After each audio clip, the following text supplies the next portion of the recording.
kind of quick, wasn't that quick?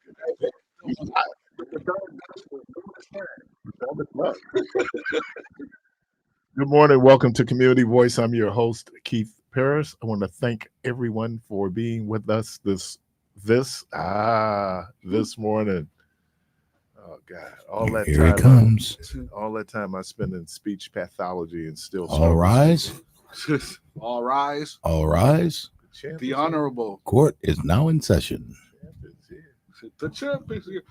All rise. Make room for the honorable. The honorable DJ Jizzle is in the building. You come in here like, hey man, God what's bless happening, you, brother? God bless you, God bless Don't you. let it go to your head. No. Hey. Oh, gee, Keith's got a song for everything. That's all for everything. Hey DJ, Call me Calvin. nice hat, Cruz. man. Do they make that in men's? Did you? They got jokes. Philippines 3 and 14. Yes, sir. Philippians 3 and 14. Filipinos. Philippians 3 How's that and used in 14. church? Filipinos. Filipinos 2nd and 3. Like what? Filipinos. Philippians, yes, sir. Doc, he got that scripture on his chest. I'm reading 2 books on the origin of God. Oh. Fascinating. Yeah, so far, what has been revealed to you in your reading? Well, there is a young lady I know who is a judge. She is her family immigrated from India in the 60s. Her dad was a college professor. I think her mom is a physician, and she's Zoroastrian. And I'd heard that before, like Zoroastrian, and I didn't know what it was. Well, actually, the oldest religion in the world is Zoroastrianism. And this is where the concept of one God comes from. And that's like over 3,000 years ago. So there's belief that it influenced Judaism. Obviously, it influenced Christianity, Islam. But the fascinating thing about the 2 books I'm reading is this whole origin of God in terms of where did man become conscious of this thing called God. Now, I'm reading a book by I was wrestling, and he's making the argument that there's an internal gene on the inside of us. I think Richard Dawkins also talked about the God gene. And so since the formation of human beings, they've always had this thing where, let me paraphrase, they always believed that there was a higher power. In Africa, it was, in Western Africa, it was the sky god. And that's where animism, where it's just one God. But people used to be polytheistic, where they would have the sun god, the moon god. Then if you got into Greek mythology, you had Zeus and then all the other demigods. It's really been challenging because, just how we have conceptualized God. So those are 2 books I'm reading right now. Hopefully it won't make me an atheist. I want to add a book to your reading list, and I want you to let me know if it's a good read or not, because I'm no reader, but I bought it to support. So just let me know if it's good or not. Okay. You got the title? Yeah, it's right here. And that to him, DJ. Oh, Earl Stokes. I saw he did a book. Okay. Is Earl preaching? I don't know. It's about Earl Stokes? Yeah, he took over the gospel show, right? Yeah, he just he took over Daryl Hines. Okay. I don't know if he's preaching. Yeah, all right. It's a biblical book. Yeah. No, hand it. I want you to read it. I can keep it. Okay, thank you. No, not keep. I'll bring it back. I don't want you to do the Michelle. Yeah, I know. That's the black hole. Never to return again. Never to return again. But Once again, it no goes in there. pressure. No pressure. Read it at your leisure. No, I'm Because I want you to because enjoy it it. is. I believe that we should always be curious and have questions, and not get where we're so locked in. Mm-hmm. And so, yeah, I don't have problems. As a matter of fact, sometimes even when I would prepare messages, I would go to, there's something out there called the Skeptic Bible. And so The Skeptic Bible might give you a counter view of what might be conventionally understood. Here's the big word, the exegesis, when you go in and do the examination of the scripture. But Have you ever considered writing a book? man, I have, but here's the problem. I'm not a good writer. See, but you I can don't, get people I don't to have a write it writing for you. discipline. No, That's but my you, thing. I think I got great thoughts.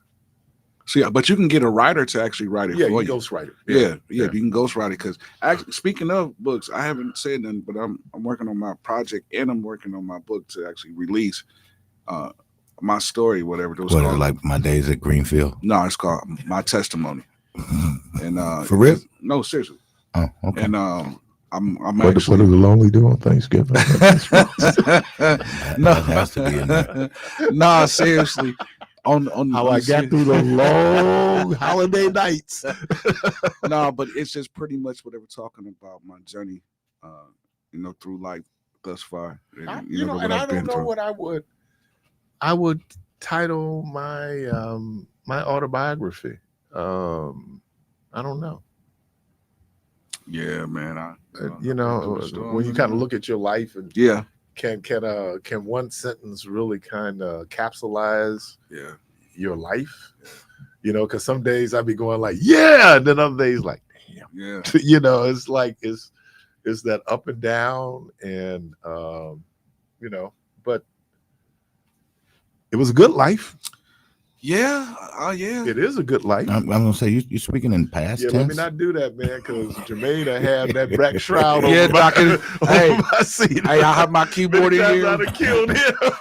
Yeah, this captain put me I'd under. have killed. What do the lonely do? I killed him before the rapture got here, so he couldn't even catch the rapture. Hey, I'd have Keith. killed him. Keith, before you got here this There morning, you go. Here you I go. happened to walk up, TC. and he and TC were having a TC. discussion Okay. because I assume she too believes that everybody ain't gonna die. She said, "I don't want to be left here." I mean, listen. Who is TC? Robin, Robin. out at the Okay. out at the AKA front TC, counter. man. Come on, man. You got glasses on, man. You got to know who the cool people are, man. Anyway, listen here, man. For those, Wow. if you When she If you asked how gonna old preach- you are, you begin to sound like an old man. Let you listening? I'm just saying, Doc, if you gonna preach, I if you- reckon. I reckon. I reckon. Weeknights, as my Respect. dad would say. No, but seriously, if you're gonna preach one part of the Bible, you got to preach it all. Not necessarily. Really? No. Okay. I think that. I mean, I beg to differ, but you can, you can enlighten me on why you Okay. feel that way. No, I some, think. some of it is Old Testament, and which was written for a different day, wasn't it? Yeah, different people. Listen here, Doc. When you get done, the Old Testament, I guarantee you can take some passage out of the Old Testament and apply it to your life right now. No, of course. I But guarantee I'm you. just saying the overarching theology would not necessarily. Well, yeah. apply. Well, And- yeah. And that goes to, you were just saying that you don't think that you can encapsulate your life within a sentence. And I think you can, as many phrases and as many things that you've used to summarize a lesson or a meaning versus whether you're talking to me, to your God, children, or even to your DJ, to your point, nephews even and stuff. when you come up with a text Mhm. based on scripture or what have you, you're summarizing Yep. all of that, and you got to take it, and you got to put it out there and throw it out there, and it somehow got to come back Yeah, to that yeah. original text, Make right? ends meet, yeah. I mean, y'all do themes at churches, whether it's a church's anniversary, pastoral anniversary, a choir's anniversary. There's a sentence and then that pastor or that reverend, that minister will go on there and preach many words. Beyond let that- me have a beyond pencil and that, paper. I need to take some notes. Notes on how to preach. Yeah, I appreciate No, that. that ain't nobody doing So that. let me do this, man. So you think you can do it? Give me your life in a sentence. We already got it. No, I haven't heard it. The Protege's perspective. Is that gonna be the title of your book? No, I would make it more broader to Okay, we'll make it more broader because you said you could do it. So I'm just trying to hear you do it. a millennial's perspective. What? Yeah. That So you speaking for millions of people? or you just speaking for yourself? I'm talking about your life. How do you sum up your A life? millennial, that's me. Right. Yeah. A Perspective, millennial. me. Oh, okay. That's gonna It's sum mine. up your life. Yeah, up until that point, and then, if I was to do another book, You then can't it be- was Ain't no another book. You it would dead. summarize another. You said dead. you did. You're summarizing your life. You're dead. But people write autobiographies when they alive. When they dead, No, people have autobiographies when they alive. Yeah. we get that. But he said, but he then they still said, have more life to I go on. believe he said you dead, and he would sum up your life. That's why the black veil Yeah, over the but- chair and all of that came out But it's about you dead. but it's the summary of your life up until that point. So Because No, from so- period to period, but summarize your life in a but I- sentence. But I just did it. a millennial's perspective? Yeah, That's deep. From it period don't to gotta be period. deep. Okay. It My- do gotta I be got deep. one. No, What it you mean don't. don't I got gotta one. be deep. It You trying gotta, to get people's attention. but it gotta mean something to me. It gotta You mean did. something to the people who are reading it. You did. No, he ain't dead. Oh, he ain't dead He yet? ain't dead yet. Oh. Oh, Here's would you say yet? Like we don't finish this damn. Well, there is a sentence? yet to all of us. Okay, No, so Doc, I that don't yet, agree with that. yet is No, universally don't. I applied. don't that, agree that with brings that. Jermaine in again. but here's the thing. I don't agree with that. Words have different meanings to many different people. So y'all not millennials. So maybe that don't mean nothing to you. But how you know? But because y'all not. So I'm eulogizing saying- you, I'm and I'm gonna So stand what's, up and what's go. the cutoff So- for millennials? Yeah, I'm gonna say that. How you know? Ain't it 80 to I thought it was 80 to 94, but then I learned that they added 96 to it. So it's 1980 to 1996. All y'all were born way before that. You mean way before? Because he's deflecting. No, it's not deflecting. Y'all asked me a question. I'm an and editor. giving I'm you an the editor answer. at Now all of Random a sudden House. I'm deflection. I'm an editor at Random House. You come in, hey man, you need to pitch this book to me, and you're gonna pitch it based on. But who's to say that I'm gonna give it to an editor? You got to give it to an editor. No, I don't. Yes, you do. I could just put it out myself. Okay, so you self-published. Right. Okay. I know many authors that are self-published. Okay. Y'all see that's the problem with old folks. Y'all try to make stuff more difficult than what You it know, gotta man, be. You can It don't gotta be that difficult. You can try to offend You gave me. me. You No, can- I'm You not. can try to offend me. I'm not. I'm just I'm saying not y'all offended. in this box, and I'm- you gotta I'm- step outside the box, man. Ain't nobody in You no asked box. me multiple questions, and I gave you multiple answers. The problem is those answers wasn't sufficient enough Right, for 'cause we y'all. don't get passes. So It's now, Friday. you We know, don't we get got- passes. We don't get passes on Friday. I'm But- sorry, but man. but that's You not. created that standard. It's a standard you created. But that's not Not me. something. I talked to you about it. I said, "Are you sure? You were definite." But that's You not created something it, that, mate. that should determine a pass should be given or not. Yes, it does. Mhm. Yeah. No, it's Everything. So Everything. Debo asked me what determines a millennial. I give him an answer. Oh, well, that that's doesn't. Oh, now he talking like 'Cause red. it's fact. That's my point. Okay. And so if you say, hey, what would be the title of your book, and I give you a title, then you say, oh, that ain't. No, I ain't It buying don't matter. I ain't buying it. It don't matter. It wasn't for you. Right. It was for another millennial. Right. Come on now. Boy, Now that's old guys. Come on now. Now is Keith? What is Keith? A baby boomer? I'm You- a boomer. He a I'm boomer. at the end of the boom. What did the boom end? The boom ended about 60. Okay, so what am I? When were you? You were. I'm 66. You Gen Yeah, X. you after them. Yeah. Isn't that Gen X? no, Gen X is No, the Gen 80s X is and him. 90s. 70s, late That would be the 70s. millennials. Who are you then? Wait, Who so the wait, hell I am? no, That's what I'm asking that you. is correct. Because That's who Gen is X. the Gen Z? The Gen Zs are the Gen 90s. Zs are- right. That's Yeah. Gen X. Okay. He Gen X. Yeah, I'm Gen X. Yeah, he probably and Debo's Gen X. Yeah, I'm Gen X. Yeah, but he's I'm at the very, very me and beginning. it's of funny. Gen X. Okay. Because Don't put me at the very, very, No, very no, beginning, seriously. though. I'm just saying the way you said he's at the very, very beginning. Yeah, like Kinda very, are. very like. No, But like, if my, let me answer late Chief's 50s, question. early 60s, though, right? No, he late 60s, early 70s. No, he not. Yeah, I was born in '66, DJ. Late 60s, early 70s. Damn, my bad. So this dude said I thought late 50s, early. No, Dude, he just put you out I there. thought Keith was way older than him. No, My bad.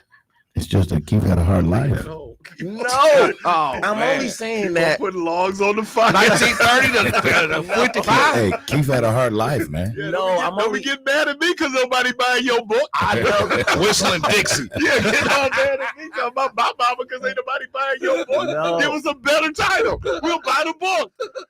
So here's my title. Tell me if you'd buy it, would it spark your interest? If it had not been. That's it. For the alcohol. No. Or your mama saying, yeah. If it had not been. See, but you can spin that a whole lot of ways. So. That's what I'm trying to tell you. Yeah. But when you talk about speaking about your life, Yeah. you know, having grown up Now, that is true. in the That church, title, single mother. yeah, that's true. That you know, title, I mean, the will pull I'm you going in. places with that. If Yeah. it had not been. No, seriously. Yeah. That title will pull you in because you look at it and be like, if it had Hear not that? been, so See you that? like, See that? okay, so I wonder what this is Now about. he's back on DJ. Like, you see that? But- See that? That's how you make a That's how title. you type. That's That's how how you do a title. Right there. Listen to this. But I think that's weak. What? I think that's weak. What? I Hey, do. wait. I do. But why do you think it's weak though? Yeah. If Why?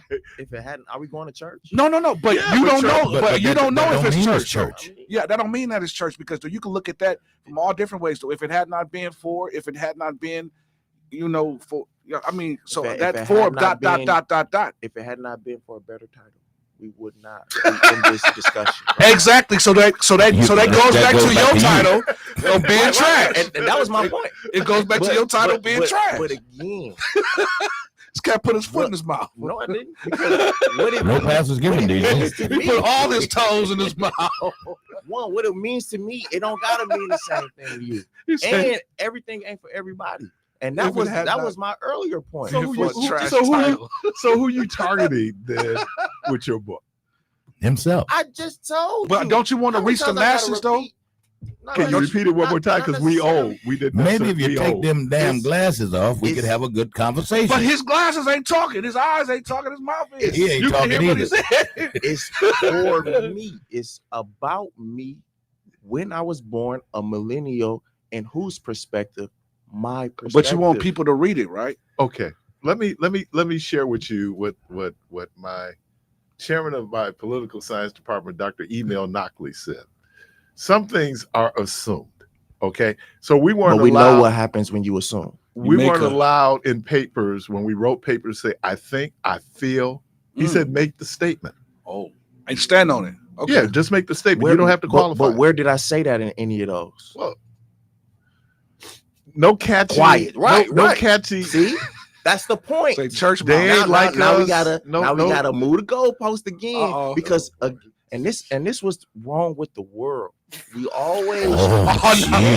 no. Now I'm no, talking no, about the no. whole This is what's wrong Now with it's the world. major. You try to do And things. you're gonna sum this up right now, right here, right Please now, let right? me do it. Oh, You try to do things to appease others. Yes. I did not make that title to appease you. I made that for me. Ooh. If it's not for you, then it's not for Bump you. y'all. Move on. Oh, did somebody Fuck get y'all. on the bed on the wrong side this morning? No. Jeez, boy, what a trip! see,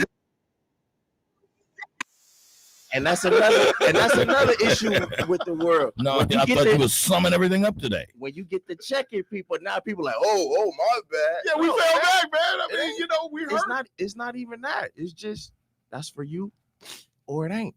So basically, Tom what and he Jerry telling was y'all- singing to that cat. He said, "Is you is or is you ain't. that's all it is." you is. So that's the summary Is you right ain't. there. That's a good title. Is my it baby. or That's a is good it title. ain't for you? That's a good one. That's it. He said, "Is it or is it ain't?" Right. Is you is. That Is you ain't. I would buy that one before the millennials' perspective. is it for you? Yes, Or because is I'm it buying the ain't? book Again. or not buying the book. Come on now. Well, you do want to sell some copies, right? DJ said again, is you? You think you're gonna sell Is copies? you gonna buy it or is ain't you you ain't? gonna buy it? Welcome to the program. Oh, you crazy. Good morning. Good morning. Oh man.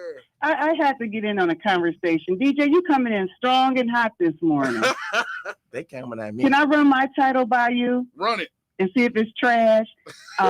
Good morning. It'd be Just As I Am. Oh, just as I am. You didn't ask her if she's going to church. I don't need to. Oh, Is it a church book, DJ? I don't need to. But is it a church book? I don't know. I guess not. But But you you just- just that she is. But you just You took. dissected mine and told me it was trash. I don't even remember what yours was. If it had not been. Oh, but the new yeah, kid. that's definitely some church stuff. What? No, it's not. So, How many times have you heard that in church? It If don't had not matter. been for grace, if You it know, had not you been hear for that grace, at City if Hall. It had not been for mercy. Excuse me, If it excuse had me. not- how many You know, they times use have you that heard premise in City Hall, right? When the license division, if it had not been for that liquor store, there wouldn't have been a shooting out there.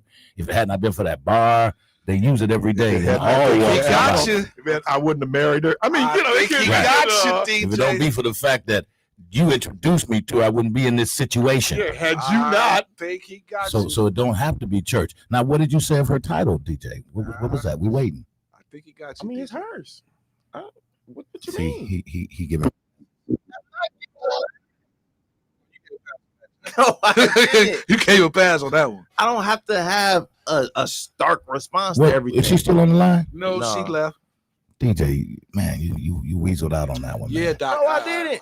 I do have to agree with Debo on this. I said it was better than that. No, but you didn't. He asked you. Was To it a dissect church? it. Was it a church? No, I don't think it. And I said and if it was, so what? Yeah, No. yeah, you got something against church, man? no. Yeah, what's your problem with the church? What man? is y'all on? Hey, just moving the goalpost, Tony. Yeah, moving it again. Don't be He mad at won the church one. because they ain't buying your book. Now you mad at the church. Moving the goalpost, so, Tony. so here's the thing. If I was to write a book, I wouldn't do it to sell copies. I would just do Why it to write it? Why So- would? So why write it though, Why bro? write it? just to put some expression into the world. Well, you And could if just- Yeah, somebody- but how will people get it into their hands? They just gonna You writing it you for gonna give you? them all away? what you mean? If I publish it, then they can have But it. you It's in just the said- world. But you just said that you're not writing a book pretty much to sell it and make money off of it. Right. I would But just. why I would would just you do it write the just book? to inspire people? I mean, and because you to might as well. have But people if we have other don't, perspectives. if we don't on buy it. it, we can't be inspired. So you just gonna give it away? So you gonna spend your I hard-earned would. money and just give it Yeah, away? I would. Well, based on that title, you might have to. Yeah, because that book gonna be trash if you just giving it away. It wouldn't. It's gonna be trash. It wouldn't be trash. That's why he giving it away. I'm sure it'd be great content in there, but if you don't capture Right. my And attention, I was just about to say that it's a number of people that say that they like my perspectives. So They're it just- wouldn't be trash. They're just Okay, so being then nice, you- DJ. all right. No. I mean, I'm with you now. Yeah, I You don't get it. gotta. I'm I with get you it. now. I get it. I'm I with get you it. now. I'm with you now. I got you. DJ, I like It's those making glasses. sense now.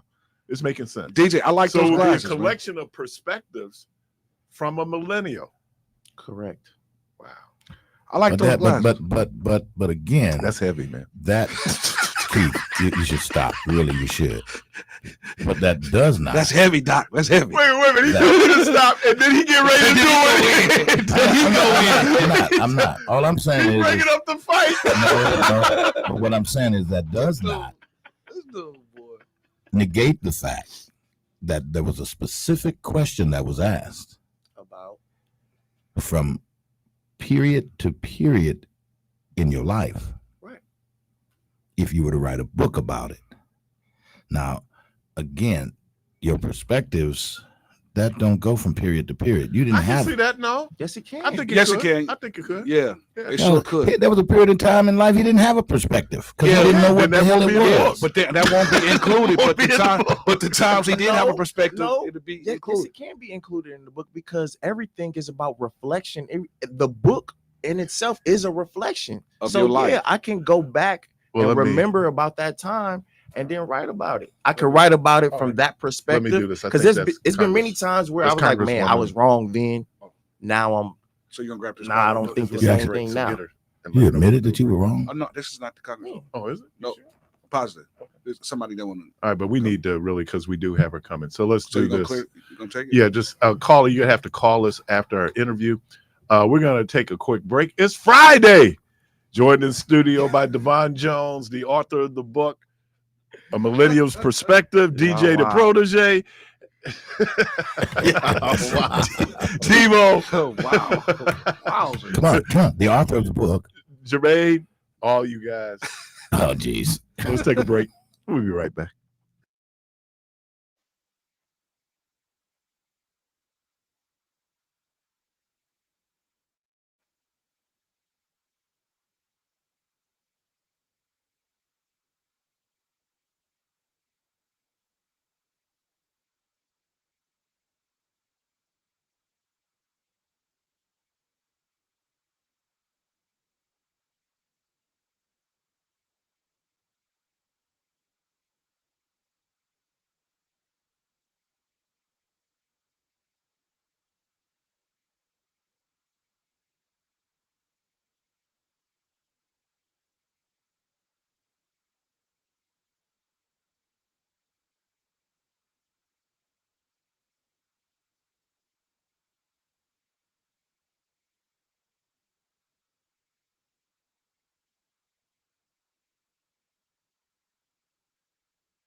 All right, welcome back to Community Voice, and talk about something that's not going to be controversial. And we're waiting on the Congresswoman to call in, and we don't get all animated. What you got?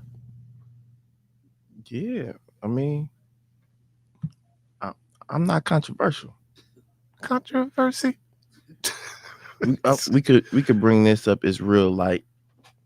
How many to-go plates are too many before leaving that house? One is too many. That's a matter of opinion because again, I know a lady who invited guests. The very first thing she does is she gets you in there and she gives you your to-go plate.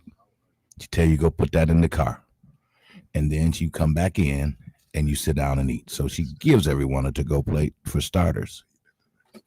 Okay. We have on the line with us Congresswoman Gwen Moore. Good morning, Congresswoman. How are you? Hey, doing great, Key. Good morning. Are you back at work? I'm waiting home today. We still have a vote today, so. Okay. Yeah, I was saying you back at work. Yeah. Oh, you know what? It feels so good to be back at work. It really does. So you need to bring You us have up. no idea how good it feels. It is so kind of, as we recap, this has been a very eventful week. And so let's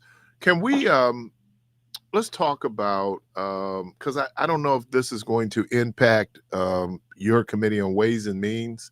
Part of the shutdown was precipitated based on I guess it wouldn't go to Ways and Means. The subsidies, the Obamacare subsidies that was enacted during the Biden administration sunsets December 31st. Is there work being done to either continue it at the current level or come up with an alternative for people who are looking at these massive increases in their health insurance premiums? Well, I guess if we were going to pull something positive out of this whole drama, is that this is no longer an abstract thing for people. You know, these are no longer what you heard on Fox News, what you heard from what Gwen Moore said, what you heard on MSNBC, now MS Now. You know, people are picking up their people who are on the Affordable Care Act are actually seeing their premiums go up a minimum of 114% and sometimes doubling, depending on who they are. And people will, in fact, lose their health care because they will find it to be unaffordable. This is something that most importantly has pricked the conscience of Republicans. And so they are once again into we're going to come up do an alternative to Obamacare. And their alternative seems to be that they want to come back with the same old tired health savings accounts. These are these plans where the average health savings account has $1,000 in it. I mean, and cross your fingers if you think you can head to an emergency room and get a Band-Aid for $1,000 once you hit the emergency room. They're worthless kinds of plans, and this is what they're going to try to propose as an alternative. And you know, as Bill Clinton would say, that dog don't hunt. Well, let me because I think the subsidies are different than they're part of, but still Obamacare covers so much more, right? Like things that are covered, like no pre-existing conditions can be used to deny health insurance. Could those things possibly be changed in this working to try to deal with these subsidies for people and their health care premiums? Well, not change in terms of statutorily, right?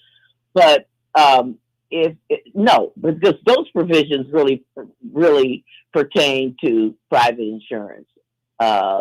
That kids can stay on your parents' insurance until they're 26. If you are on a silver plan or whatever gold plan with Obamacare, those are where the premium subsidies, provided you with the ability to have affordable care.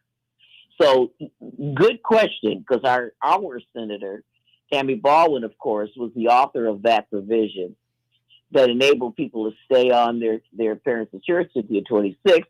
That the provisions, again, that you just mentioned, that you cannot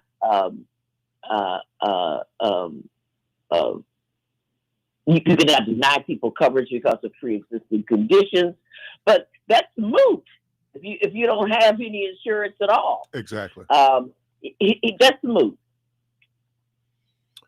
Part of, and I know this you're very familiar with, part of why that those subsidies were allowed to sunset was to pay for these tax cuts that's gone to the rich in the big awful bill. Would you agree with that? Well, absolutely. Okay. $1 trillion cut from Medicaid, $500 billion cut from Medicare, and oh, by the way, Medicare premiums are going to go up by a couple $100 per person. Just oh, by the way, and then the loss of these premium subsidies.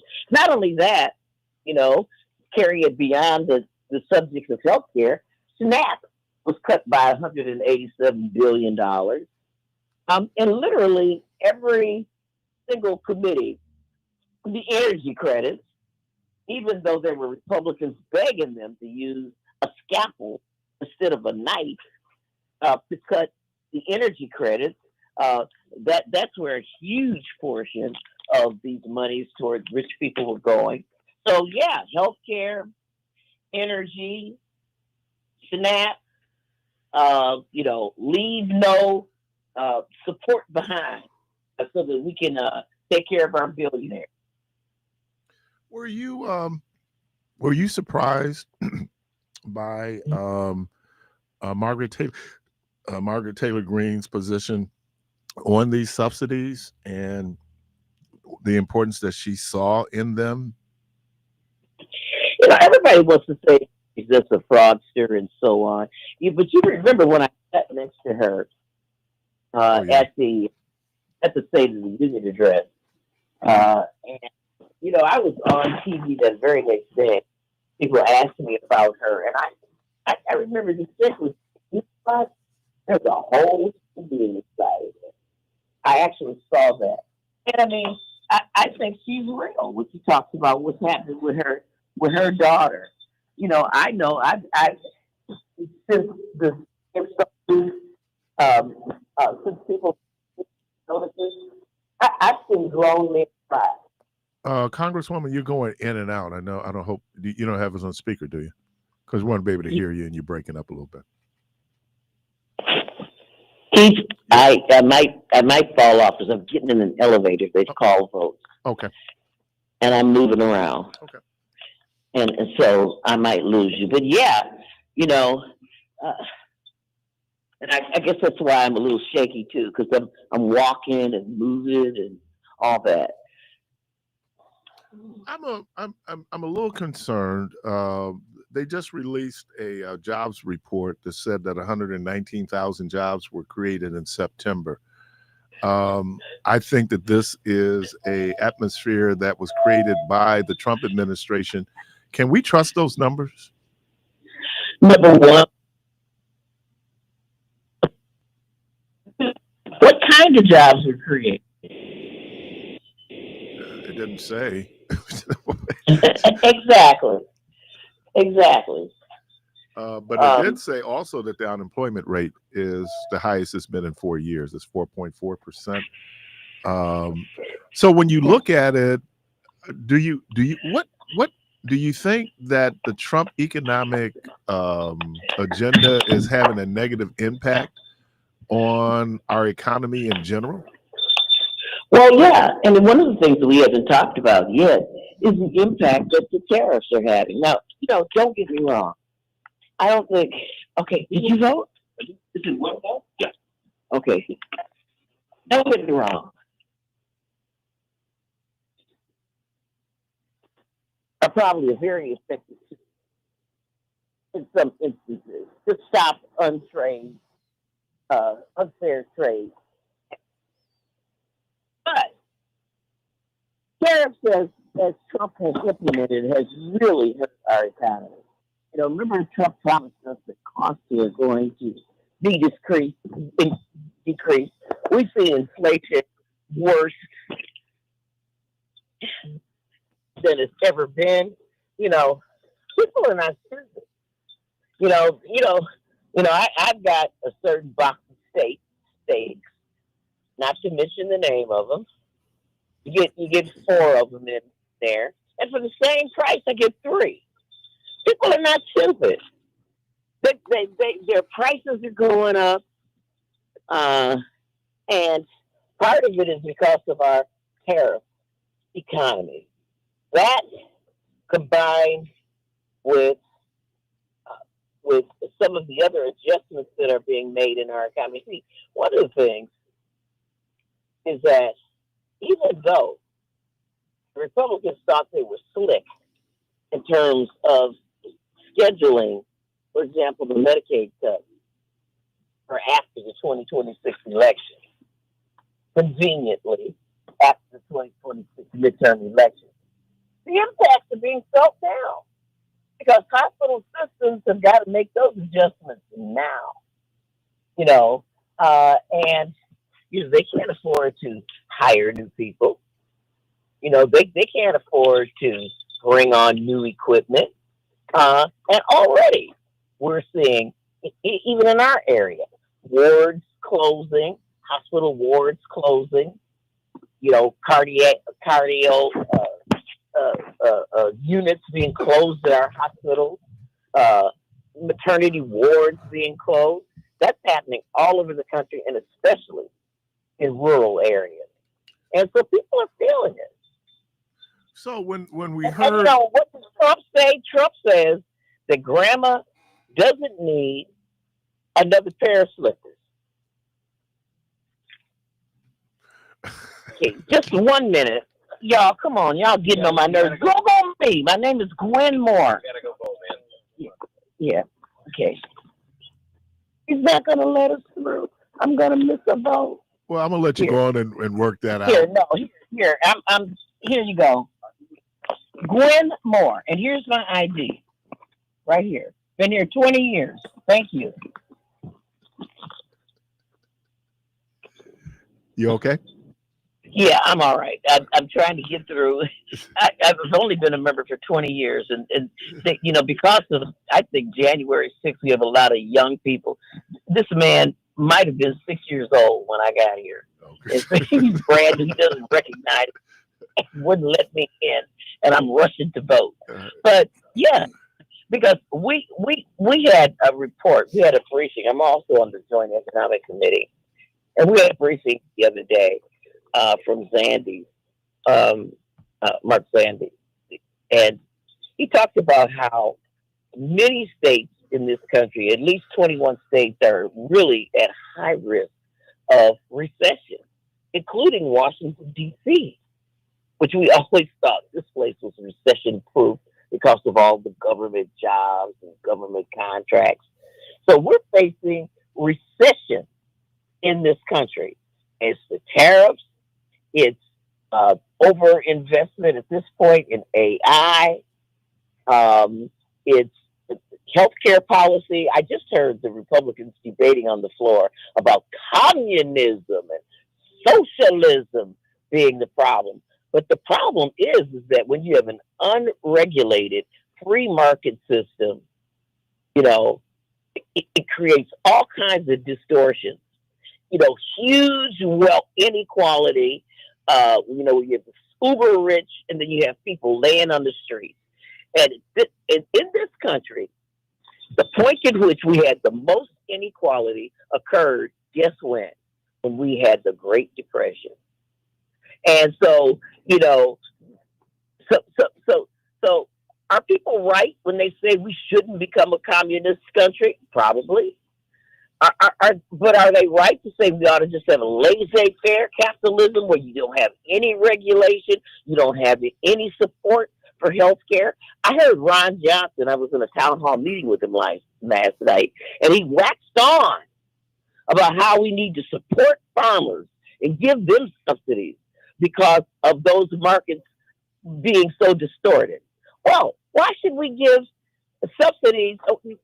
Is not our healthcare system in the same, can be characterized in the same way? You've got 60% of our population that gets their health care, from labor unions and government jobs and private sector. And then the other 40% of our folks don't have health care. And that's what so-called Obamacare is trying to get at. And they're further distorting the market and creating that kind of inequity. And that is why Obamacare, which we could have easily called Romney Care, developed by Mitt Romney, the Republican, was a correction. And they are distorting it in a way, that I'm about to get on another elevator. Well, before, let me do this. My colleague has a question for you. Okay. Good morning, Representative Moore. This is DJ. Yeah. There's been much talk about the Epstein files and what would be released. Is there anything that you can share with the public on any hopes of any validity to the documents being released and the information that's in it? Well, first of all, will it even be released? Will it even be released? Because Trump fought this, and finally the people told him, look, we can slow walk this thing, say we can't release it until we reject it. We can't release it because it'll hurt innocent people. Even though Trump signed that, they're going to slow walk it. And I would not bet one dime that you will see these Epstein files anytime soon. I know you have a vote. Anything you want to leave with us? I'm sorry. I'm on the floor right now, and they're looking at me like I'm crazy. Okay. Well, anything? Okay, hold on 1 minute. Hold on 1 minute. I might be able to get out of here and do this. Okay. Hold on. I might be able to get off the floor without them throwing me off the floor with the phone in my...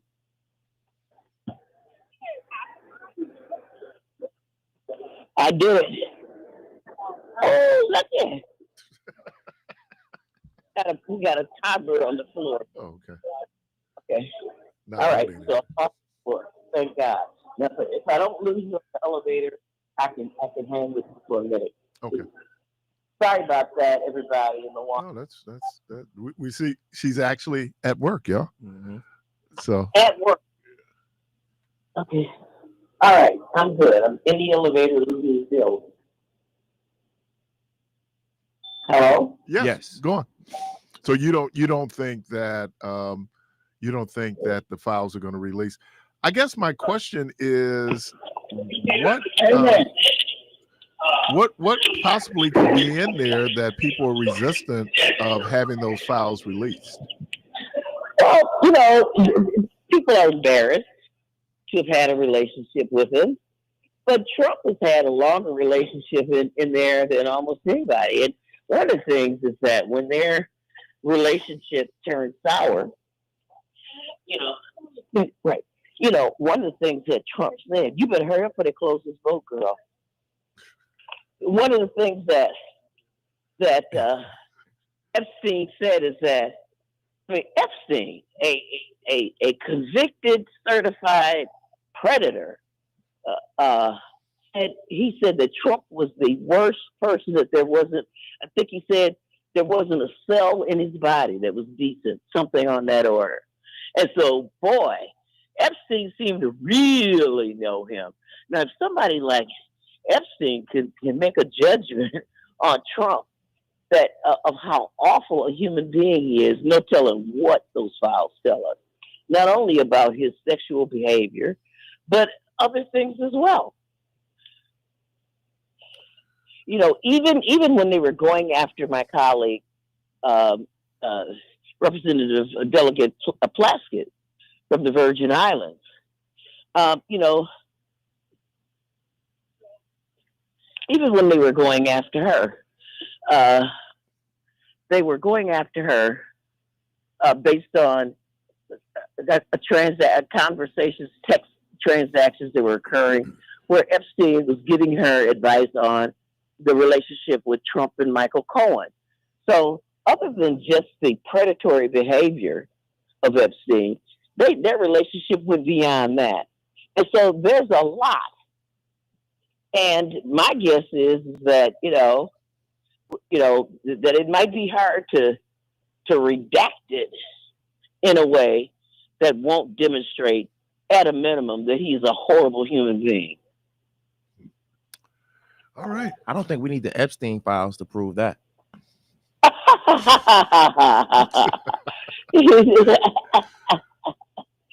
Well, my thoughts as well. Congresswoman Moore, we thank you. Anything you want to leave with us? Y'all just if somebody got make a plate, let me know. I'm gonna have to cook this time. My daughter is leaving the country, and I am in bad shape. Brenda, I don't think is gonna cook. So I'm feeling really sorry for myself. Holly Williams has passed along. I can't go slide in over there, so I'm gonna have to cook, and I'm feeling really. So y'all pray for me. Well, we got a young man. Who might come by and share. Okay, come on, you know where I live. what the lonely do on Thanksgiving. Me and you. All right. Thank you, Congresswoman Moore. We appreciate you. Have a good one. Okay, bye. All right. Hey, you're listening to Community Voice. We're going to take a break. And when we get back, we'll be inside the Protege's perspective.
And now it's time for the Protege's perspective.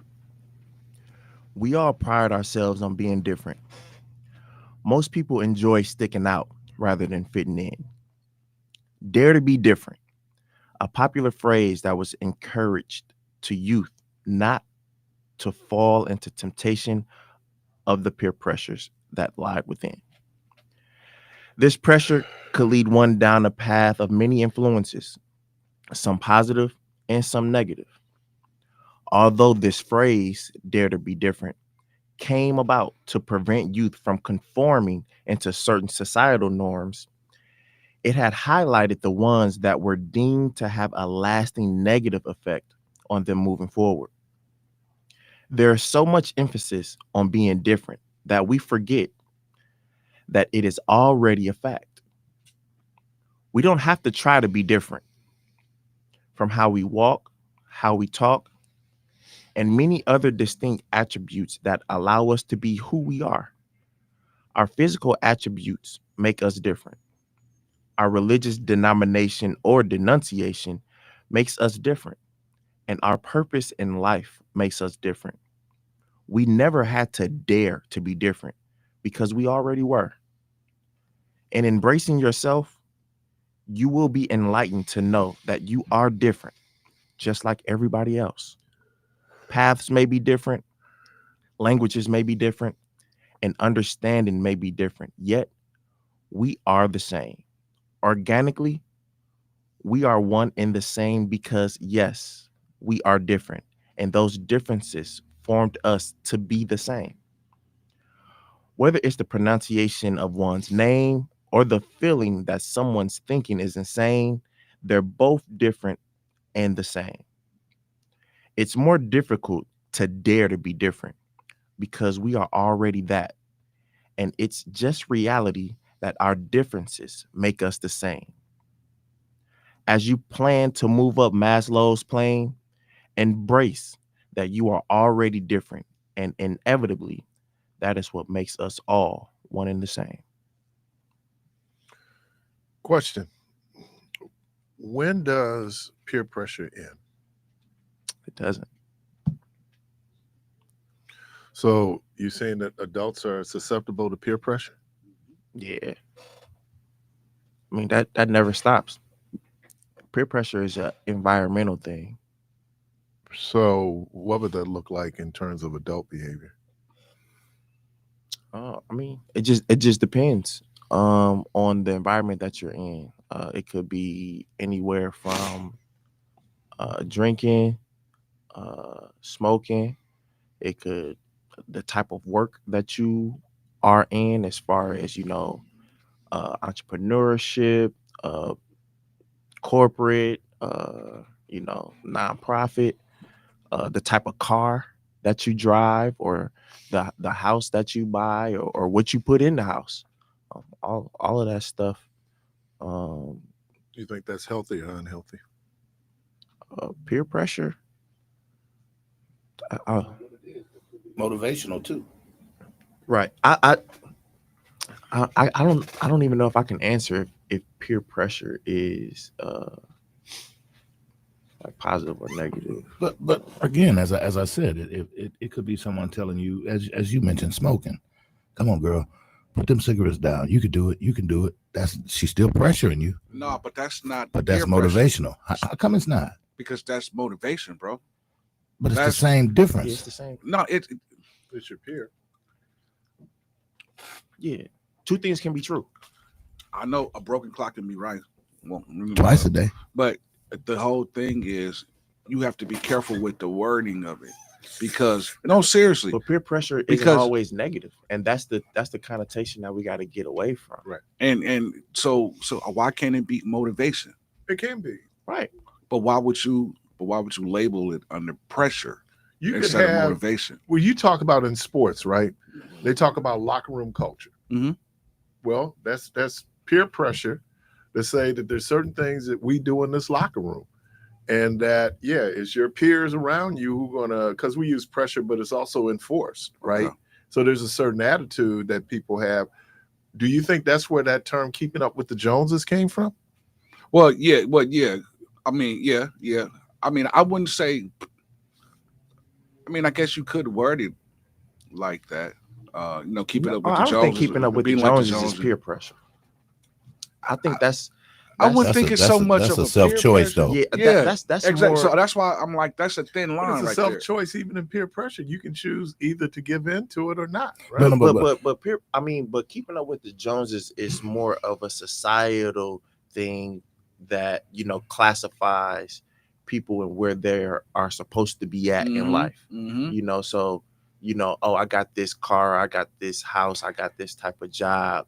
So I got the newness, got. right? Yeah, so I got to have what he has. That's more personal. classism. Exactly. So that wouldn't fall under peer pressure. Yeah, that's peer personal. pressure. Yeah. So that's why. But that's you saying, man, DJ got this, DJ got that. I want that. I want that. Yeah. But here's one thing that DJ could be wrote that book. I want that. Here's one thing that can be peer pressure is that let's just say all three of y'all have gym memberships, right? And y'all are actively in the gym, and I'm the one that's not.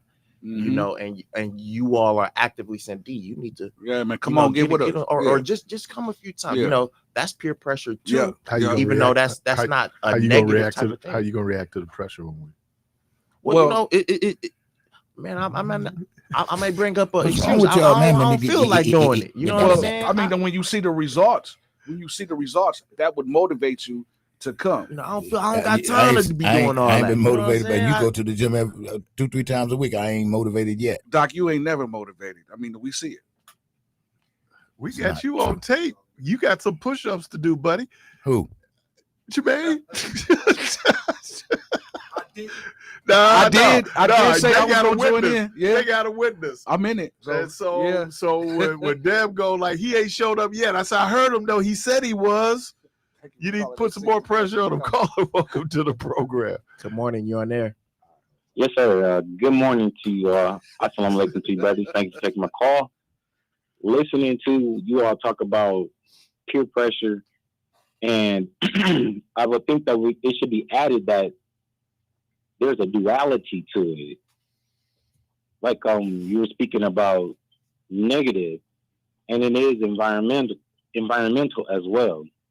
So if it's a duality, if there's a duality that exists, and depending upon what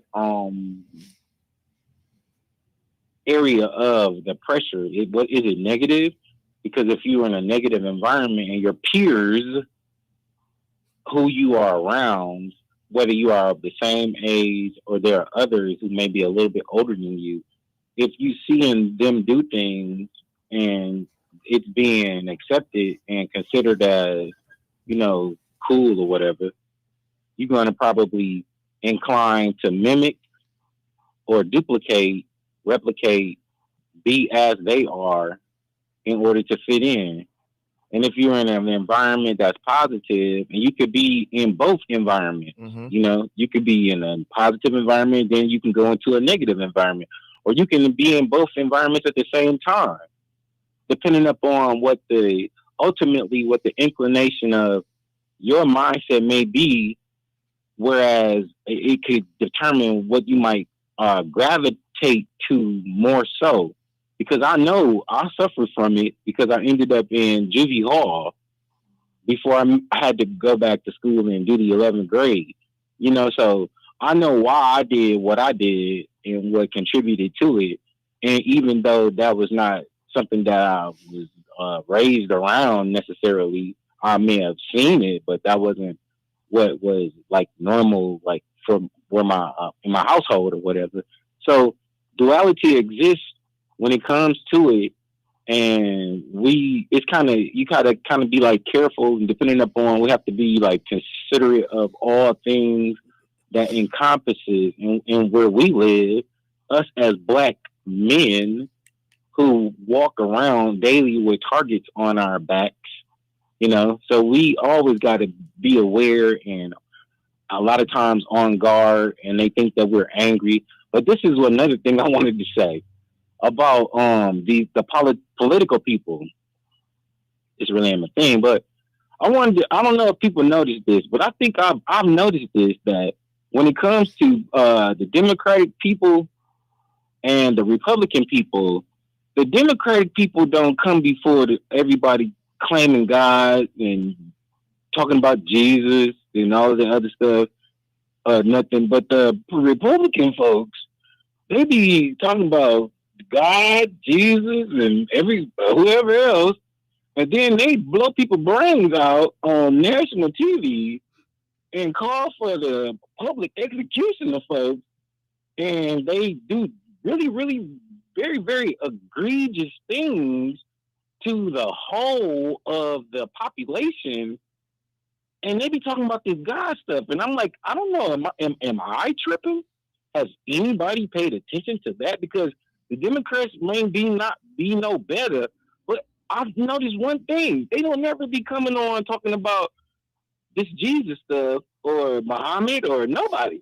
They just talk about politics, and then the other ones, they come on talking about Jesus, and they be singing holy songs, and they'll kill you, with a gun, and go to the store and eat a steak or take the little man to the McDonald's and give him some food. So what about that, y'all?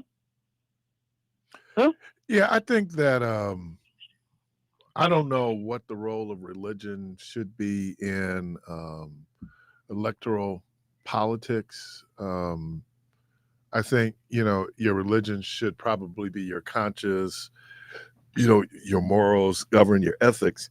But I don't know if we should codify any religion. Right down in Texas right now, there's a Muslim community they're trying to build in Texas. And Abbott and others are trying to wipe them out just because they're Muslims. Now, you have all of these white Christian compounds, these survivalists, all these folks, and nobody's trying to say we need to shut them down.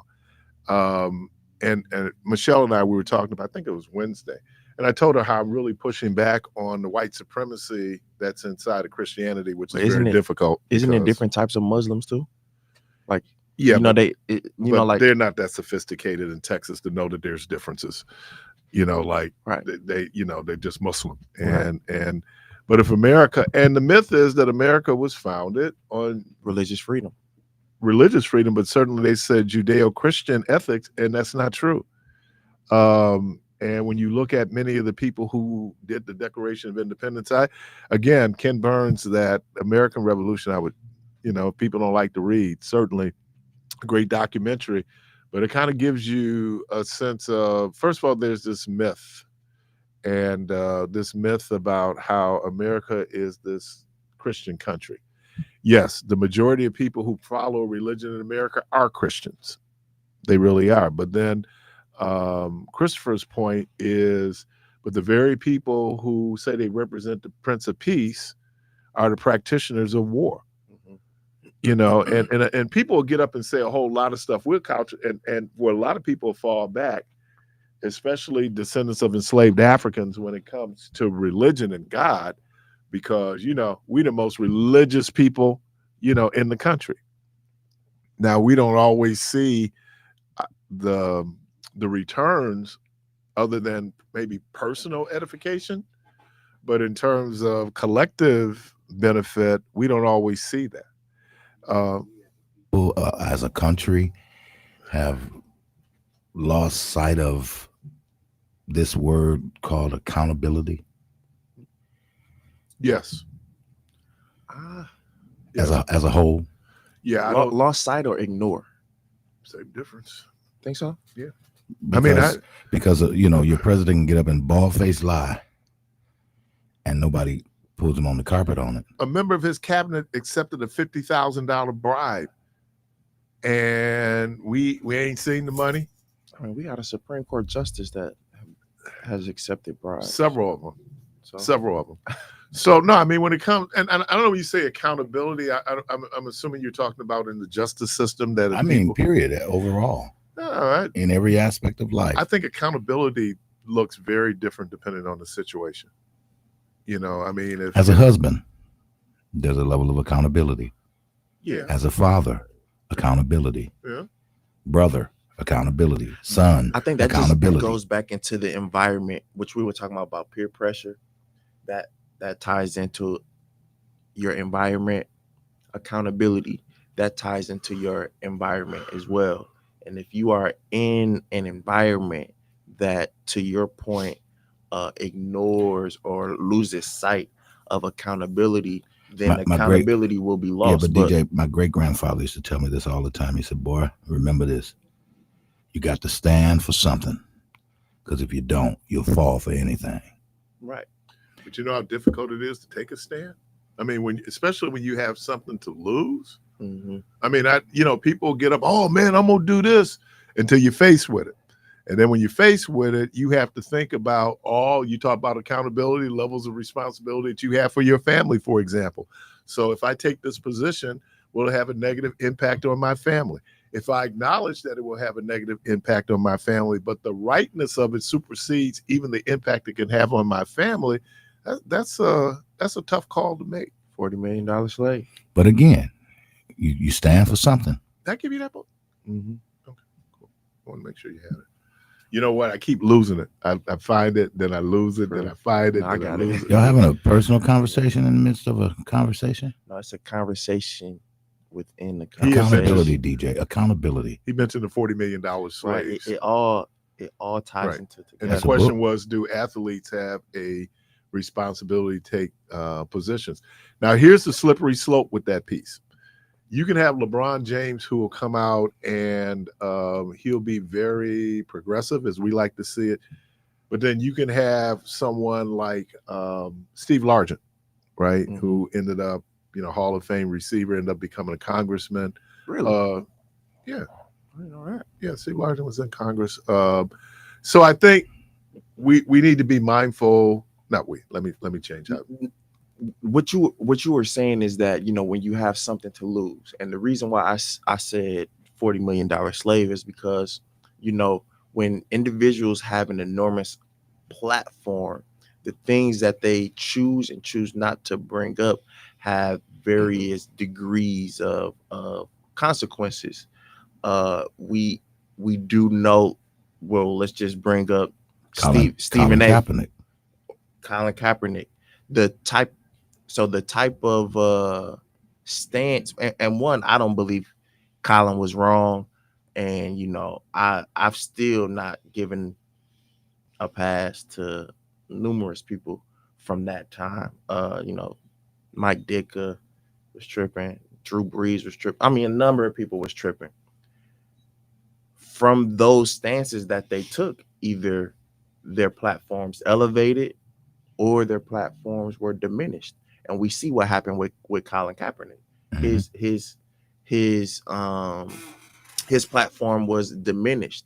Now, it's easy to say, oh, well, if you don't stand for anything, then you'll fall for anything, when you do have mouths to feed and you do have, a family to take care of. And I'm on the outside looking in. So that's when I'm supposed to just be quiet. No, what I'm saying is that, in the past, there were many people who took stances and their fall from grace was tremendous. Although in the people's eyes, oh, that's powerful. One being, to me, the greatest athlete of all time, Muhammad Ali. He took tremendous loss. Now, he was so great that he was able to, get back into, a solid stance. His family suffered. But tremendously. His family suffered tremendously. And so, do you want to put your family, and because we also gotta acknowledge is that our decisions impact others, not just ourselves. I was in a conversation last night. We were just talking about Ali and him being, drafted and Mm-hmm. not going. Which was a tremendous and heroic stance. But to Keith's point, his family suffered as well. Not just him. Debo, you could make a decision because you standing up for something. But then, you have people that depend on you. Mm-hmm. Something happened, to various degrees, now they're affected. But where does personal conviction come in? I think it does enter in. But even in courage, you need to be judicious. And maybe I shouldn't say that because there's other people, no matter what, charge the hill, right? Charge the hill, charge the hill. You can charge the hill and boom, or you can be a little bit more judicious and figure out maybe there's a different way than charging the hill that we still accomplish the same thing. But sometimes it comes down. The 3 Hebrew boys and Daniel took a position and they almost lost their lives, right? But the courage of their conviction was such that, oh Lord, oh King, live forever. But this that you asked of us, we cannot do. And our God can save us, but if God decides not to save us, we're still going to take this position. So. See, I give Keith so much credit for helping me evolve my perspective, because when I was younger, I didn't have that much to lose, and I was like, you know what, these people are soft, they not speaking up, it's just black and white. And Keith would always say, well, it's shades of gray to life. And I'm like, no, the more you allow shades of gray, the more you allow excuses in, and with excuses, bad stuff happen. In the past, many people have said, people was willing to die for the cause, which is all true. But as you get older and you have a little bit more responsibility and you have a little bit more people depending on you, although right is your own moral compass and the cause again is to your own moral compass, you still have to think about those responsibilities and those dependents that you have. And so I once was just a fiery furnace with, it got to be this way, you got to stick up. Now I do understand why people are very conservative in certain things that they speak out about, just because of we seen people in the public sphere receive those public lashings, and let's be honest, a lot of people never recovered from it. No victims, only volunteers. Let's do this. You want to do the call? Yeah, we'll do the call. Caller, welcome to the program. I'm offended. I think it's a delicate balance, and it's contemplation, man. I mean, it is. Sometimes we're so passionate, but the problem with passion is that it can muffle judgment. Yeah. Now the other thing is that you can be so paralyzed by being cautious that you end up doing that to a fault. So I think, how do you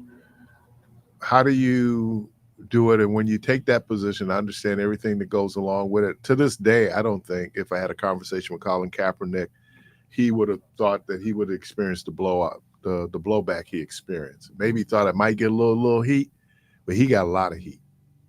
But and to the point, and it shows you the rightness of his position, because of, well, one, God took care of him, right? He had that contract with Nike. So it wasn't a question of eating, right? But they did destroy his dream of being an NFL quarterback.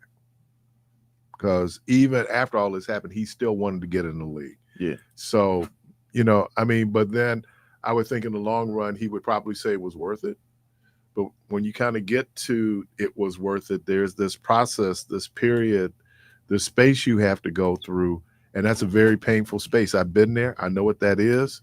The isolation, the loneliness. And just like, the pain. Just like Colin Kaepernick, there were Colin Kaepernicks before Colin Kaepernick, right? Right. Just like Rosa Parks, there were a couple Rosa Parks before them who, we highlight Colin and Rosa, but those ones that took those stands before them, that didn't necessarily have the opportunity to pick themselves back up like the ones that we talk about were, able to do, blessed enough to do. Going to do a break or call? All right. You're listening to Community Voice Caller. We see you. We're going to grab you right after the break. We'll be right back.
Up here yelling. Why you yelling, man? Stop I'm less yelling than a foot too. away from you, man.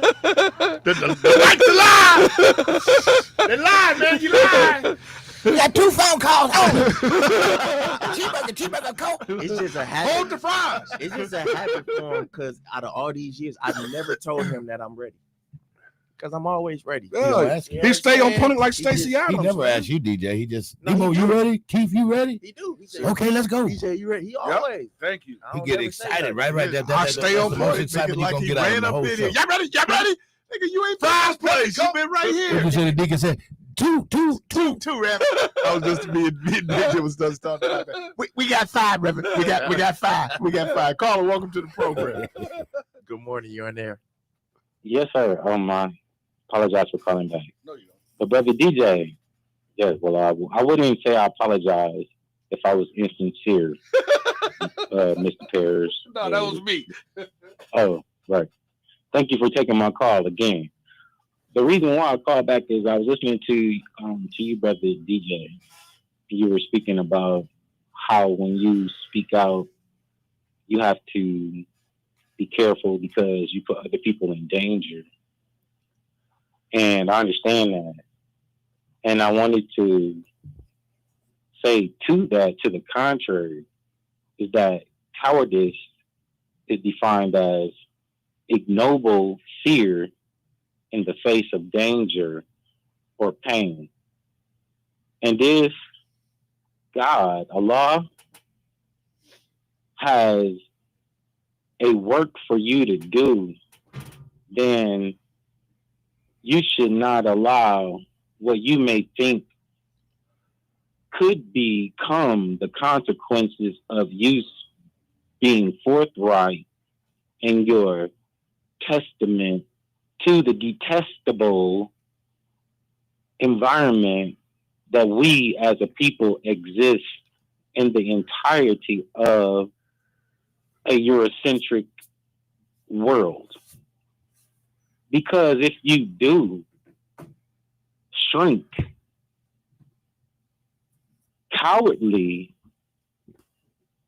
before Allah or God, then it would be required of you that you would have the blood on your hands of the people that he may have called you to help, aid, and assist. So we cannot say we have to be so careful with what we are willing to say, because the Honorable Minister Louis Farrakhan has stated many times that he will die on his post, not suicide. Brother Christopher, everybody is not the honorable minister. That's right, Minister. Mr. Parris. I don't know if we should. And I'm have not. that. I don't know if that expectation should fall on folks. It should fall on you as a black man if you see the conditions that have been perpetual for us as a people, that you should speak out on it and about it without any regard, because there is no regard for your existence unless you have been compromised. What I'm saying is, or you are willing to be compromised. Absolute. And if you're Mr. Parris, we live in an absolute. No, we don't. No, we yes, don't. we do, no, Mr. Parris. No, we don't. Let me respond a few things to that. So one, you are absolutely right. You are absolutely compromised, or you are absolutely unwilling to be compromised. So you're right in that, you shouldn't be a coward into somebody's phone going off. It's his.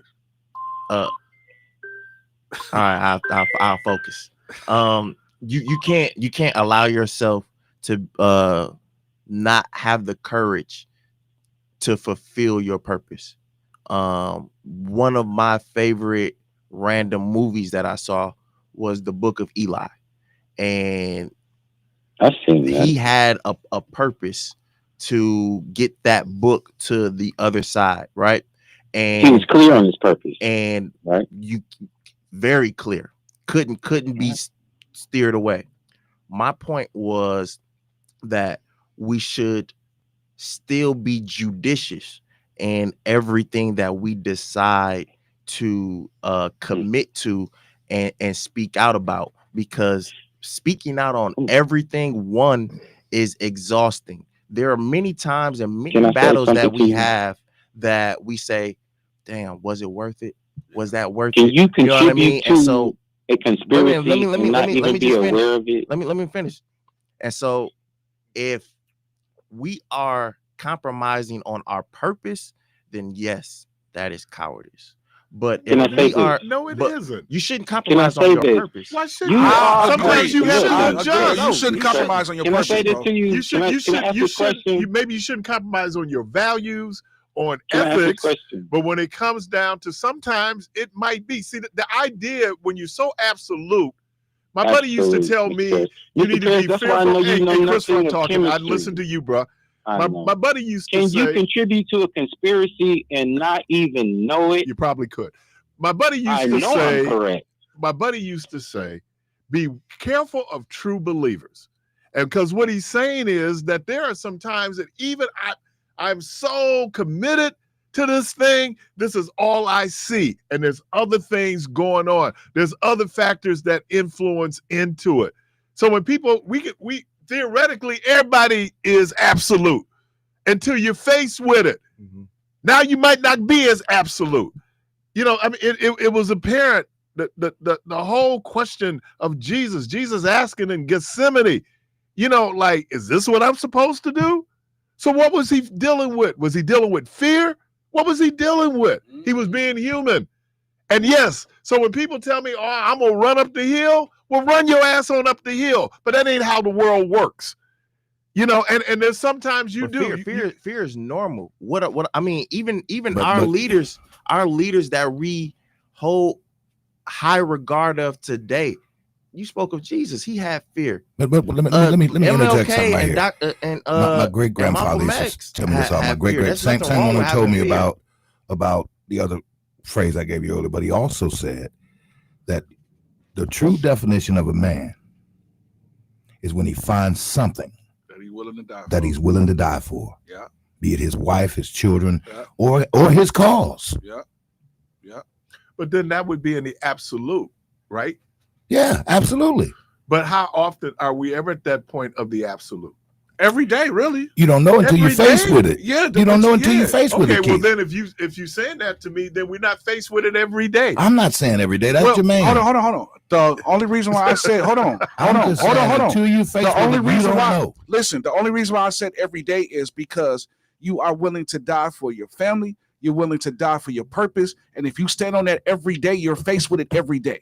But you also got to be willing. You also got to show up and work at this radio station. I get it, but you I'm also still got willing to show up and play for unity. Yeah, but I'm telling you, I would throw it all away. I would throw it all away for my kids, for my family, but for my purpose. I would throw it all away. Right? Exactly. Isn't that in the back of your mind too? Well, yeah, of course. Okay, so it ain't like, yeah, I need to prove it today. But no, I don't want to prove it. I have to prove it today. Prove my love. Right? Prove my love, and then I get killed.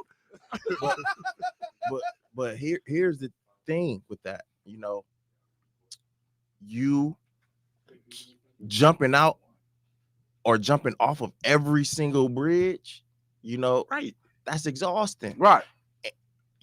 That's what I mean by, and it can be fatal. Be judicious. True. But that's what I mean by being judicious in the decisions that you make and things that you choose to speak out on. Your purpose is your purpose, and that always should be held of high regard. Yeah, you gotta live towards, work towards, build towards, but also knowing your purpose and working towards it. But you can't stay within your purpose. But again, you can't just continuously do things and then be like, that it wasn't worth it. You got to think things through. Well, it's trial and error too, bro. It's trial and error.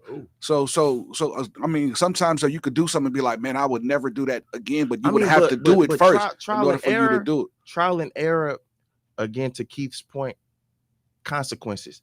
Of course. Trial and error with tying my shoe, there's no consequence. Trial and error. If you don't tie your shoe, though, you're going to trip and fall. So it is a consequence to it. A minor consequence. It's a consequence. Right. Trial and error. Depends on the fall. Right. Trial and error as far as me being able to provide and protect my family, right, that's a different consequence. And so what I'm saying is we all have to be judicious on the bridge or the boat that we choose to jump off of. Yeah. You know what I'm saying? I totally agree with that. You know, because you ain't gonna win every battle. Yeah, some battles you try to win somebody the war. tougher than you. Yeah, you trying to win the war. Caller, welcome to the program. Good morning. You on there? Good morning. I got a question. Hey, take us on speaker. I got a question. Why you got us on speaker? You're getting a little bit loose in there. You gotta stop. Take us on speaker. You got us on speaker, Meech. And you cut out. Meech. To be you got us on speaker. I understand. Cut him. Hey, Meech, call us back. Don't have us on speaker Meech. Do we have to always go over the rules? Or man, I stop using those big. He didn't call today, but Trey, he always do that. Just call in. Call every day. Oh my bad, I got you on speaker. You call every day, man. Man, that's them phones. That's them bootleg. All right. So speaking of conspiracy, so are the Cleveland Browns conspiring to make sure that Shadur Sanders has an awful game on Sunday? It kind of looked like it. Man. Oh my God! Oh my God! Oh my God! Oh Lord! Here we go. Call, welcome to the program. Good morning. You're on there with a Q. Yeah, can you hear me back? Yeah. Well, you got us on speaker? Well, preacher, I understand that you kind of frustrated in that. You start, and I've been noticing here lately, my preacher, you've been doing some cussing, man. And you the man of God. I mean, you claim to be anyway. And well, when you say I said ass. Yeah, but that's a donkey, ain't it? I don't heard you say the A word. Just listen, man. I ain't call him, man, to do that. I'm just simply saying. Well, why did you do it? He's being purposeful. So I want to ask the question. I didn't come to preach, so why you preaching? Hey, they already say Baptist ain't saved when you do. Well, I don't know, man. Let me put it this way. You ain't the only one heard it, so why you need to point it out? One thing that the Protege said this morning, and I got to get it on, but lately here, Christopher been on point, you know, and I usually rag on him, but he's been on point here lately. And some stuff shouldn't be compromised, and traditions should not be compromised. That's why we do that now. When you go and you read the Bible, when you read the scripture sometime in church, you ask everybody to stand up. Do I? Yeah, you know when you open the word. I'm glad you asked me that question. I think you show real reference to the Word of God is by living it, and that you stand it up. Now, if you're in the Catholic tradition, the only scriptures that you stand up for is the gospel, right? So anytime they do the gospel or the words of Jesus, but I think that we stand up. It doesn't give much meaning because you standing up for everything, and everything has the same level of importance in the Bible. No.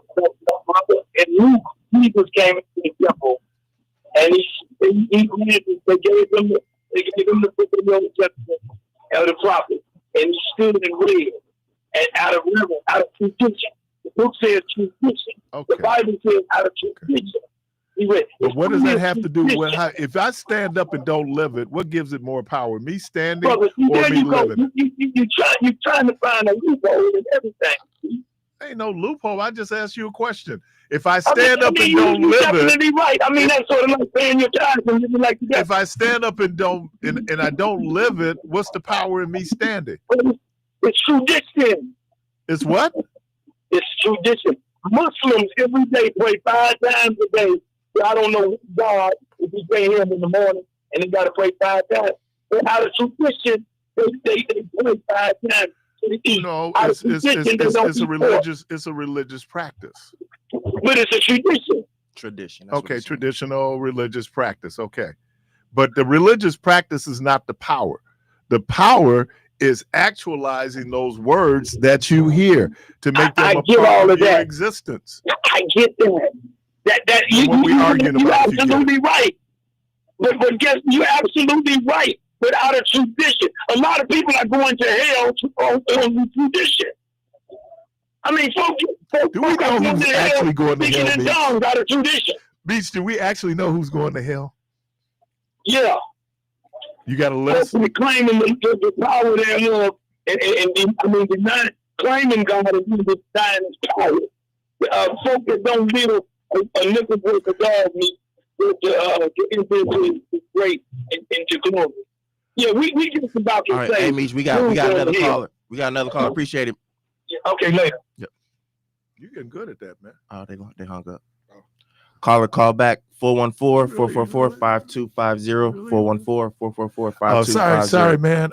It's the president. We got He's the enforcer. It's the president. Caller, you're on there.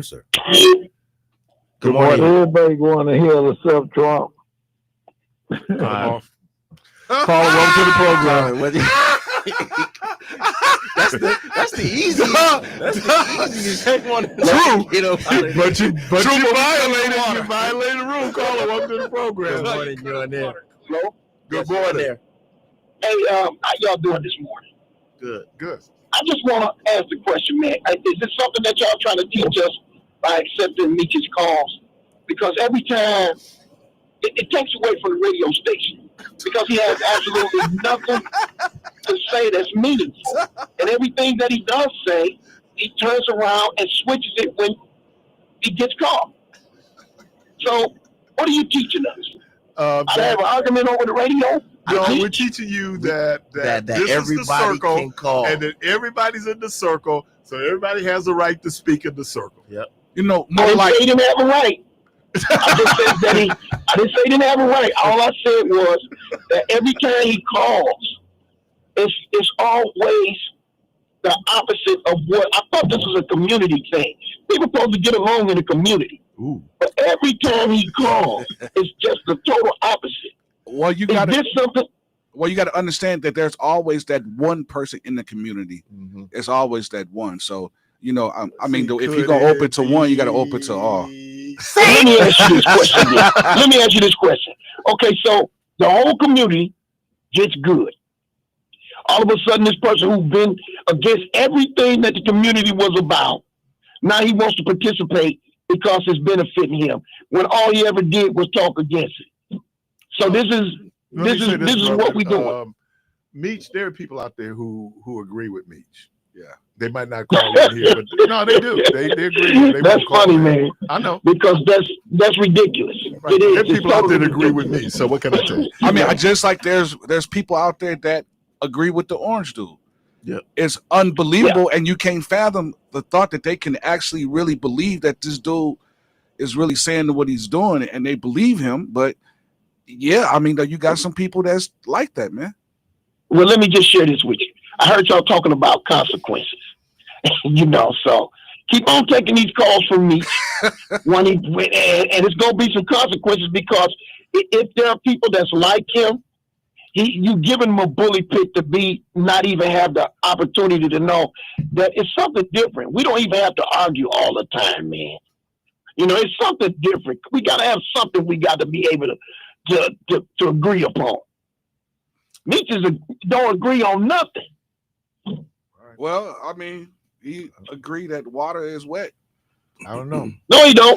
He gonna tell you that it's not as wet as it should be. That's what he gonna say. I appreciate you calling. Caller, thank you for your patience. You're on there. It's not as wet as it should be. That's good. Oh man. Oh yeah, it's wet, but it's not as wet as it. Good morning. You're on there. That was classic. Hi there. Good day to you, gentlemen. Good. Hey, how are you? Same to you. Thank you. I'm good. How about yourself? I'm good. Good. So just piggybacking off of the last caller's comment, I fully agree. I do believe in all having a moment to have the talking stick, if you will. Share your thoughts. However, I would describe myself as a non-religious person. But I have to say, am I the only one that thinks that Meech's voice would be very fitting for the voice of Lucifer? All right. Meech a new one this morning. Oh man, tearing them a whole nother one, ain't they? And doing the voice Oh, goodness, he gets on my nerves. Anyway, although branching off the conversation of the right, but branching off of the conversation of I'm sorry, I hear myself echoing. Okay. But there's this show on Netflix called A Good Place, and the premise of the show is who gets to get into heaven, and they based it off of a point system of how you positively or negatively affected others throughout your life. And I think that is pretty profound. And I would dare to say that because I don't consider myself as religious, I just try to be a good person to everybody I encounter. And make them better than they were before they met, if possible. So I think if we were to think about it logically, and I know God is not necessarily logical, I get that. I'm not God. Oh, yeah. Yes, she is. Yes, she is. You think so? Oh, yes. Oh, yeah.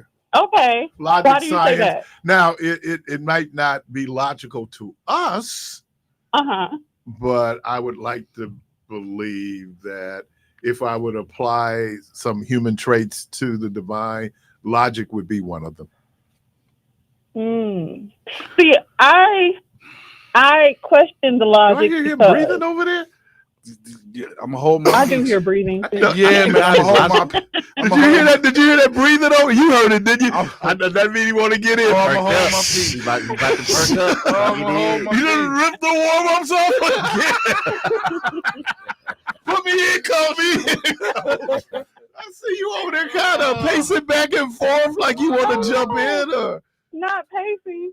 Yeah, meet me at the playground. Be on time. Oh, you look like you're in do double dutch. You know, you be trying to lean in. Wait on your turn, huh? Right. Jump in. Man. But the reason I say that the logical, I don't apply the logical part is because, for example, there are people in my life, family members, who were extremely good people, great humans, and spreaded nothing but positivity while they were here. Then I have some family members, still love them, but have passed on, like spreaded nothing but sadness and hatefulness and have tried to contribute absolutely nothing to themselves that can grow themselves or grow people around them or et cetera, and they're still here, whereas the other people have passed away quite early in their lives. You know, that has been a conundrum that religion has struggled with since the inception of religion. Why do bad things happen to good people and why do good things happen to bad people? And you're right. It now, again, in terms of logic, now here's the thing that might be disconcerting for some folks.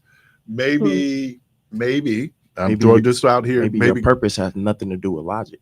And what's for you? No, I'm just saying maybe God is not how we've been taught about God, is that maybe that's something that God is not a part of. I mean, I'm just throwing that out there as a thought. Wait a minute, hold on. As a thought, because I've always asked a question, I think it's the same question she's kind of asking, is does God have favorites? And so let's go back to the book of Eli, right? The movie. It was a point where, you know, they kept trying to get Denzel, and he was in this desert with this old white couple, and it was a big old shootout, and they thought that they wasn't gonna make it, and Denzel was confident. He said, "I'm confident, you know, that this book will get where it needs to be. I saw it and I know it." They said, "Well, what about us?" He said, "Well, he didn't say nothing about y'all, but this book is gonna get there." They end up dying. What's meant for you is meant for you. Yes. And what's not is not. And if you're not that's kind of fatalism, though, isn't it? But that's what happens. And so we can't put something, you know, we want to make things logical because that's us. That's us making things logical. But again, if it's for you, then that's you, just like your purpose. You know what I mean? I try not to, that whole fatalism piece, but that's a totally different discussion that we can have. Certainly philosophers have talked about it. Thank you. We got to go. Absolutely. We got to go. Have a good one. Bye. Yeah, I know they ain't showing no pictures of Jordan Love. All right, we got to go. Hey, Adebo, thank you. The MVP? Yes, sir. DJ, thank you. Jermaine, thank you. Callers, we thank you. The good Lord willing, Creek don't rise. Hope to talk to everybody on Monday. Y'all enjoy the weekend. Go from this place in peace.